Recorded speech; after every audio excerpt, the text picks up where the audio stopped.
For my discussion board post, I chose Daniel Dreisbach's book, Reading the Bible with Our Founding Fathers. Specifically, I looked at chapter 7, which is the exalted nation. The book in general looks at how scripture was used by the leaders of this time to govern their everyday lives. Chapter 7 looks at what the leaders felt was needed for them to become a successful nation. The book also looks into Proverbs chapter 14 verse 34, which states, "Righteousness exalts a nation, but sin condemns any people," and outline how it impacted the thought process of the leaders in this generation, from everyone from Patrick Henry to John Adams.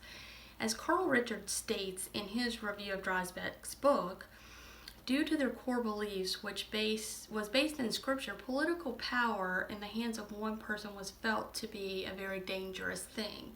This led these leaders to establish a set of checks and balances and place those checks and balances in our Constitution to protect our nation.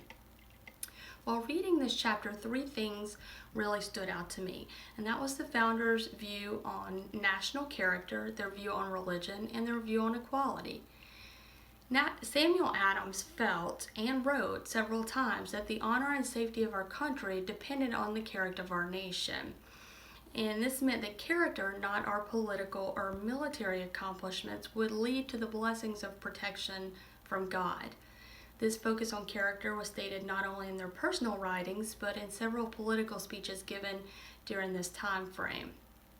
Author Nicole Eustace established that it was these beliefs that colonial Americans met God's moral standard and not their emotions that led to the justification for independence.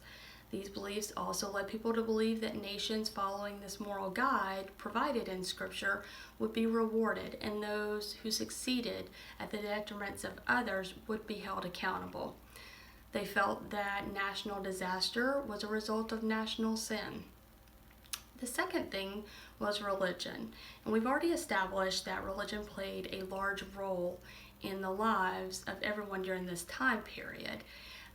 But the religion that the leaders viewed at this time was very different than the way we view religion today.